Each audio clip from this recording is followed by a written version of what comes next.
Praise the Lord. आप सबको जय मसीह की। मैं परमेश्वर का धन्यवाद देता हूँ। एक और सुबह परमेश्वर ने हमको दिखाई, हमें जीवित रखा, सही सलामत रखा। परमेश्वर को कोटि कोटि धन्यवाद। Praise the Lord. एक नए संदेश के साथ मैं आपके सम्मुख आपका दोस्त पास्टर राज मैसी उपस्थित हूँ। और आज का संदेश जो है वो पारिवारिक संदेश है। परिवार में जो मुखिया होते हैं, माता पिता, उनके विषय में, क्योंकि बहुत से लोगों ने मुझे बोला है इस विषय में कि आप माता पिता के विषय में भी एक वीडियो बनाएं। तो आज मौका है कि मैं इस विषय पर वचन से आपके साथ कुछ बातचीत करूं। तो बने रहिएगा मेरे साथ, क्योंकि माता पिता जो हैं वो बहुत महत्वपूर्ण रोल अदा करते हैं हम सबके जीवन में। और बाइबल माता पिता के विषय में क्या बताती है, हमें वो भी देखना है। और ये देखना ज़रूरी भी है, जानना ज़रूरी भी है, क्योंकि जब हम बाइबल पढ़ते हैं तो बाइबल हमें करेक्ट करती है हर एक बात के लिए। क्योंकि बहुत बार हम बहुत सी चूक कर जाते हैं। बहुत से लोग अपने माता पिता का अनादर करते हैं और उनके साथ ऊंची आवाज़ में बात करते हैं, और बहुत तरह के ऐसे किस्से मैंने सुने हैं और देखे हैं जिससे मन दुखता है। तो हम ये देखेंगे कि बाइबल इस विषय में क्या कहती है। तो आइए एक छोटी सी प्रार्थना करके आज के वचन को शुरू करेंगे। जीवित और महान दयालु पिता परमेश्वर, मैं तेरा धन्यवाद देता हूँ प्रभु। तेरा शुक्र, तेरी तारीफ, तेरी बड़ाई करता हूँ आज की सुबह दिखाने के लिए। विनती करता हूँ प्रभु जी, आज के वचन को शेयर करने मेरी मदद सहायता कर। मेरे होठों को, मेरे दिल दिमाग को छूकर ब्लेस कर। मेरी आत्मा, मेरा शरीर तेरे ही कब्जे में हो, ताकि बोलने वाला मनुष्य नहीं बल्कि तेरा आत्मा हो। जितने भी लोग इस वचन को देख और सुन रहे हैं प्रभु जी, उन सब पर मैं तेरी आशीष बोलता हूँ। हर एक को आशीषित कर, हर एक की रोग बीमारी को, चिंता को, परेशानी को अपने सामर्थ्य नाम के द्वारा दूर कर। प्रभु यीशु के नाम से मांगता हूँ, आमीन। Praise the Lord. तो आज का जो वचन है वो माता पिता के विषय में है। माता पिता का रिश्ता जो हमारे साथ है, हम उनके साथ कैसा व्यवहार करते हैं। जिनके पास माता पिता नहीं है, जो अनाथ हैं, उनसे पूछे कि माता पिता होते क्या है। और जिनके पास माता पिता होते हैं वो उनकी कदर नहीं करते, उनका आदर मान नहीं करते। बाइबल इस विषय में बहुत कुछ हमको बताती है। कुछ बातें मैं आपके सम्मुख लेकर रखूँगा, क्योंकि अगर सारी बातें रखें तो बहुत लंबा मैसेज हो जाएगा। तो थोड़े से शब्दों में बहुत सारी बातें करेंगे। तो हम देखते हैं कि बाइबल में परमेश्वर ने बहुत सारी प्रतिज्ञाएं हमसे की हैं, या हम उसे कह सकते हैं वायदे परमेश्वर ने किए हैं, वाचा परमेश्वर ने बांधी हैं। तो एक जो प्रतिज्ञा है वो बहुत महत्वपूर्ण प्रतिज्ञा है। हम उसको देखेंगे इफिसियों की पत्री में, इफिसियों की पत्री और उसका 6 अध्याय और पहली आयत से मैं पढ़ूंगा। यहाँ लिखा है, हे बालकों, यानी कि हे बच्चों, प्रभु में अपने माता पिता के आज्ञाकारी बनो, क्योंकि ये उचित है। दूसरी आयत में लिखा है, अपनी माता और पिता का आदर कर, यह पहली आज्ञा है जिसके साथ प्रतिज्ञा भी है। यहाँ पर बताया गया पहली आज्ञा है जिसके साथ प्रतिज्ञा जोड़ी गई। उसके बाद बहुत सारी आज्ञाएं आई हैं जिनके साथ परमेश्वर ने प्रतिज्ञाएं जोड़ी हैं। तो यहाँ पर ये जो आज्ञा है माता पिता का आदर कर, उसके साथ क्या प्रतिज्ञा है ये देखिए। 3 पद में उसको लिखा है कि तेरा भला हो और तू धरती पर बहुत दिन जीवित रहे। तेरा भला हो और तू धरती पर बहुत दिन जीवित रहे। ये कहाँ से ली गई है बात? ये ली गई है निर्गमन की पुस्तक 20 अध्याय और उसके 12 पद से।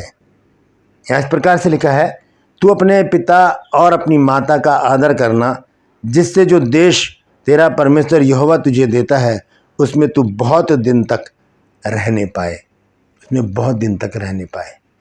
ये देश, ये हमारी देह भी हो सकती है। ये देह भी एक देश का प्रतीक है। इसमें हम, यानी कि हमें दीर्घायु परमेश्वर दे सकता है जब हम अपने माता पिता का आदर करते हैं। फिर हम व्यवस्था विवरण में भी देखते हैं 5 अध्याय में और उसके 16 पद में। यहाँ पर लिखा है, अपने पिता और अपनी माता का आदर करना, जैसे कि तेरे परमेश्वर यहोवा ने तुझे आज्ञा दी है, जिससे जो देश तेरा परमेश्वर यहोवा तुझे देता है उसमें तू बहुत दिन तक रहने पाए और तेरा भला हो, हमारा भला हो। कब? जब हम अपने माता पिता का आदर करेंगे। स्पष्ट रीति से लिखा है कि उनका आदर करना, उनका सम्मान करना है। इसको अगर हम पलट दें, यदि हम अपने माता पिता का आदर नहीं करेंगे तो इस देश में हम ज़्यादा दिन तक जीवित नहीं रह सकते। क्योंकि हम देखते हैं जो पुराना नियम की कुछ बातें मैं आपके सम्मुख रखूँगा। पुराना नियम है जो तुरंत निर्णय लेने वाला नियम है, जो व्यवस्था है कि तुरंत निर्णय ले लेना, तुरंत दंड दे देना, इस प्रकार की। लेकिन नए नियम में हमारे पास क्या आ जाता है? नए नियम में आज्ञा है, सिर्फ उसमें दंड देने की या निर्णय लेने की बात नहीं है। इस विषय माता पिता के विषय में वहाँ पर सिर्फ समझाया गया है, वो मैं आपको आज बताऊंगा। सबसे पहले हम देखेंगे पुराना नियम की कुछ वर्सेस हैं, आयतें हैं। हम देखेंगे निर्गमन 21 अध्याय और उसके 15 पद में देखें क्या लिखा है। यहाँ लिखा है, जो अपने पिता व माता को मारे पीटे वह निश्चय मार डाला जाए। ये व्यवस्था की बात है। लिखा है कि जो अपने माता पिता को मारे पीटे। कौन अपने माता पिता को मारता है? मारते हैं। मैंने देखा, आपने मेरी पिछली वीडियो में देखा होगा कि मैं एक दुकान पर जब गया तो वहाँ पर दुकान पर एक लड़का था और उसके बुजुर्ग पिताजी वहाँ पर आए थे। तो उस दिन उन्होंने दुकान थोड़ी देर से खोली, तो उसने पहले तो कुछ भद्दी गालियाँ निकाली अपने बाप को और फिर एक जोर से खींच के थप्पड़ मारा कि देर से क्यों खोली दुकान। क्या बच्चे ऐसे हो गए हैं कि अपने माता पिता के एहसान को भूल जाते हैं? वो उनको पता नहीं होता कि जब वो बच्चा पैदा होता है तो माता पिता किस प्रकार से, किस मशक्क़त के साथ, कितने कष्ट भोग कर बच्चों को पालते हैं। एक पुरानी कहावत है कि माता पिता जो हैं वो गीले में सो जाते हैं लेकिन बच्चों को सूखे में सुलाते हैं। क्या नहीं करते? माता पिता को कई बार बेईमानी करनी पड़ जाती है अपने बच्चों को पालने के लिए। माता पिता को गालियां सुननी पड़ती हैं। माता पिता को धूप, बारिश, सर्दी कुछ नहीं देखना होता, लेकिन अपने काम पर जाना, अपनी मजदूरी पर जाना ज़रूरी होता है ताकि बच्चे भूखे ना रह जाए। माता पिता क्या नहीं करते बच्चों के लिए? सब कुछ करते हैं। लेकिन बच्चे जब सयाने हो जाते हैं, जब बड़े हो जाते हैं, जब समझदार हो जाते हैं, तब वो एक ही शब्द बोलते हैं माता पिता से, आपने हमारे साथ, हमारे लिए किया ही क्या है। जब उनसे बोलो बेटा हमने तुम्हें पाल पोस के बड़ा किया, तो वो तो हर माँ बाप करते हैं, वो तो आपने अपना फ़र्ज़ अदा किया है। तो याद रखना बेटा कि वो फ़र्ज़ आपको भी अदा करना होगा। एक रोटी नहीं है, ऐसे करके चलेगा, क्योंकि जो जैसा करता है वो उसके सामने आता ज़रूर है। तो यहाँ पर लिखा है कि जो अपने पिता और अपने माता को मारे पीटे वह निश्चय मार डाला जाए। और इसी के 17 पद में भी हम देखेंगे, जो अपने पिता व माता को श्राप दे वह भी निश्चय मार डाला जाए। ये निर्णय थे, जो पुराने नियम की जो व्यवस्था है उसमें दंड देने की एक प्रक्रिया थी और बताया गया कि ऐसा करोगे तो ऐसा होगा, ऐसा करोगे तो ऐसा नहीं होगा। तो ये 2 पद मैंने पढ़े हैं निर्गमन 21 के 15 और 17 में। फिर हम देखते हैं लेव्य व्यवस्था 20 अध्याय। अभी मैं पुराने नियम से पढ़ रहा हूँ, फिर उसके बाद हम नए नियम में 2-3 आयतें पढ़ेंगे। लेव्य व्यवस्था 20 की 9 आयत में लिखा है, कोई क्यों ना हो जो अपने पिता व माता को श्राप दे वह निश्चय मार डाला जाए। उसने अपने पिता व माता को श्राप दिया है, इस कारण उसका खून उसी के सिर पर डाला जाए। श्राप देना, मारना पीटना, अभी मैंने आपको बताया निर्गमन 21 अध्याय की 15 और 17 पद में। 15 पद में लिखा है जो अपने माता पिता को मारे पीटे। 17 पद में लिखा है जो अपने माता पिता को श्राप दे। और लेव्य व्यवस्था में हमने पढ़ा है 20 अध्याय के 9 पद में, जो अपने माता पिता को श्राप दे वह निश्चय मार डाला जाए, क्योंकि उसने अपने माता पिता को श्राप दिया है। Praise the Lord. फिर हम व्यवस्था विवरण में जब आते हैं और उसके 27 अध्याय को देखते हैं और 16 पद को जब हम पढ़ते हैं तो वहाँ देखें क्या लिखा है। यहाँ लिखा है, श्रापित हो वह जो अपने पिता व माता को तुच्छ जाने, तब सब लोग कहें आमीन। श्रापित हो जाते हैं हम जब अपने माता पिता को, जिन्होंने हमें पाल पोस कर बड़ा किया है, जिन्होंने हमें इतना इसे लायक बना दिया कि आज हम कमा खा रहे हैं, हम एक अच्छा जीवन जी रहे हैं। यदि वो अपने माता पिता को तुच्छ जाने तो वो श्रापित है। Praise the Lord. मैंने आपको पिछले दिनों एक कहानी भी सुनाई थी कि एक पति पत्नी थे, उनके साथ उनके बुजुर्ग पापा रहते थे। जो स्त्री थी वो बहुत परेशान हो गई, क्योंकि जॉब पे जाना, घर पे आके फिर खाना बनाना। 3 लोग थे सिर्फ, पति पत्नी और उनके पापा। तो पत्नी के दिमाग में कुछ बातें चलती रहीं। उसने अपने पति से कहा कि आप किसी तरह से पापा को ओल्ड एज होम में छोड़ दो, क्योंकि मुझसे होता नहीं है अब। तो बेटे ने सुन ली इसकी बात, कहा चलो मैं कोशिश करता हूँ। फिर बेटा एक ओल्ड एज होम में बात करके आया। फिर उसने अपने पापा से बातचीत की, पापा इससे काम होता नहीं है, तो मैं सोच रहा हूँ कि आप ओल्ड एज होम में रह लो। पापा ने कहा कोई बात नहीं बेटा, मुझे यहाँ रहना वहाँ रहना एक ही बात है, क्योंकि थोड़ा से दिन रह गए जीवन के, वो गुजर जाएं बस।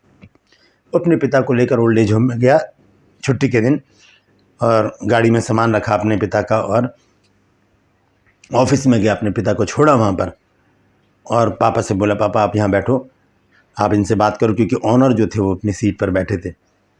और वहाँ से वो आया गाड़ी से सामान लेने के लिए, और जब वो सामान लेकर अंदर गया वहाँ पर ऑफिस में, तो देखा वो दोनों बुजुर्ग जो हैं वो हंस हंस के खूब बातें कर रहे हैं, और खूब मस्ती में बातें कर रहे हैं। वो तो बड़ा ताज्जुब हुआ उस लड़के को। उसने कहा कि यार ये क्या बात है। तो उसने अपने पापा से, पापा आप इनको जानते हो?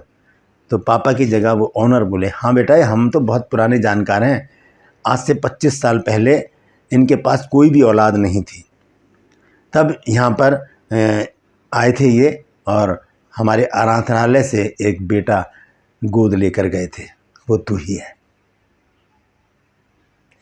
क्या हालत हुई होगी उस बेटे की जब उसने ये सुना कि मैं तो अनाथ था, मेरे बाप ने, मैं उसका अपना नहीं था, तब भी उसने मुझे पाल पोस कर बड़ा किया, मुझे इतना इस लायक बना दिया कि मैं एक अच्छे कंपनी में काम कर रहा हूँ, अच्छा कमा रहा हूँ, अच्छा मेरा अपना घर है, सब कुछ है, गाड़ी है, सब कुछ है।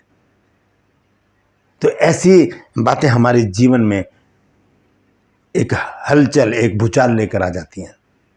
हम बिना सोचे समझे बहुत सारे निर्णय ले लेते हैं बातों में आकर। तो ऐसी बातों में नहीं आना है, बल्कि एक बेटे के समान, एक संतान, प्रिय संतान के समान, यीशु मसीह के समान हमें अपने माता पिता का आदर करना है। Praise the Lord. आइए हम देखेंगे नीति वचन, उसका 20 अध्याय और उसकी 20 आयत। यहाँ लिखा है, जो अपने माता पिता को कोसता है उसका दिया बुझ जाता और घोर अंधकार हो जाता है। जो अपने माता पिता को कोसता है, ये बहुत ही खतरनाक बातें हैं पुराने नियम की, जो हमें डरा देती हैं। फिर नीति वचन को हम देखते हैं, अगर 17 अध्याय में और उसके 6 पद को जब हम पढ़ते हैं तो यहाँ लिखा है, बूढ़ों की शोभा उनके नाती पोते और बाल बच्चों की शोभा उनके माता पिता है। जिस घर में माता पिता हैं वहाँ पर परमेश्वर का वास है। जिस घर में माता पिता का आदर है उस घर में परमेश्वर का वास है, वहाँ पर परमेश्वर की उपस्थिति है, क्योंकि परमेश्वर इन्हीं बातों से प्रसन्न होता है। Praise the Lord. यहाँ पर लिखा है कि बूढ़ों की शोभा उनके नाती पोते हैं और बाल बच्चों की शोभा उनके माता पिता हैं। अपने माता पिता का आदर करें, उनकी आज्ञा का पालन करें। फिर हम नए नियम में 2 पद में आपको पढ़कर बताता हूँ। यहाँ पर सबसे पहले हम देखेंगे कुलुस्सियों की पत्री में और उसका 3 अध्याय के 20 पद। यहाँ लिखा है, हे बालकों सब बातों में अपने अपने माता पिता की आज्ञा का पालन करो, क्योंकि प्रभु इससे प्रसन्न होता है। हम चाहते हैं अगर कि परमेश्वर प्रसन्न हो तो हम अपने माता पिता का आदर करें। Praise the Lord. और आखिर में उसी वचन को मैं पढ़ूंगा जहाँ से मैंने शुरू किया था, इफिसियों की पत्री 6 अध्याय 1, 2 और 3 पद। यहाँ लिखा है, हे बालकों प्रभु में अपने माता पिता के आज्ञाकारी बनो, क्योंकि यह उचित है। अपनी माता और पिता का आदर कर, यह पहली आज्ञा है जिसके साथ प्रतिज्ञा भी है कि तेरा भला हो और तू धरती पर बहुत दिन जीवित रहे। Praise the Lord. भलाई के लिए, अच्छे दिनों के लिए, एक अच्छा और प्रतिष्ठित जीवन जीने के लिए हमें अपने बुजुर्गों का आदर करना चाहिए। Praise the Lord. क्योंकि उन्होंने भी बड़ी मशक्क़त करके, मेहनत करके, परिश्रम करके हमें पाल पोस के बड़ा बनाया, बड़ा किया, और यहाँ तक हमें पहुँचा दिया कि हम अपने पैरों पर खड़े हो सकें, काम कर सकें, जॉब कर सकते हैं, बिजनेस कर सकें और अपनी जीविका को चला सकें। ऐसे माता पिता को कोटि कोटि प्रणाम। माता पिता का आदर करें ताकि परमेश्वर उस प्रतिज्ञा को पूरा करे जो उसने इस वचन के साथ की है, जिसमें लिखा है कि अपनी माता और अपने पिता का आदर कर। Praise the Lord. परमेश्वर इन वचनों के द्वारा हम सबको आशीष दे। यदि आपको वचन पसंद आया है तो कमेंट सेक्शन में ज़रूर आकर बताइए, और अगर आपका और कोई और भी विषय है तो वो भी बताइए, मैं उस पर भी वीडियो बनाने की पूरी कोशिश करूँगा। Praise the Lord. इस वीडियो को शेयर कीजिए ताकि और भी लोग इन बातों को जान सकें। यदि अभी तक आपने मेरे चैनल को सब्सक्राइब नहीं किया तो अभी सब्सक्राइब कर लीजिए, बेल आइकन को दबाइए ताकि नोटिफिकेशन आपके पास पहुंचे और नया वीडियो बिना व्यवधान के आपके पास पहुंच जाए। मेरी वीडियोस को लाइक कीजिए, शेयर कीजिए और कमेंट सेक्शन में आकर मुझसे ज़रूर बातचीत कीजिए। Praise the Lord. आज के लिए बस इतना ही। फिर मिलूंगा एक नए संदेश के साथ, एक नया वीडियो लेकर। तब तक के लिए मुझे आज्ञा दीजिए, लेकिन अपना ख्याल रखिए। Praise the Lord.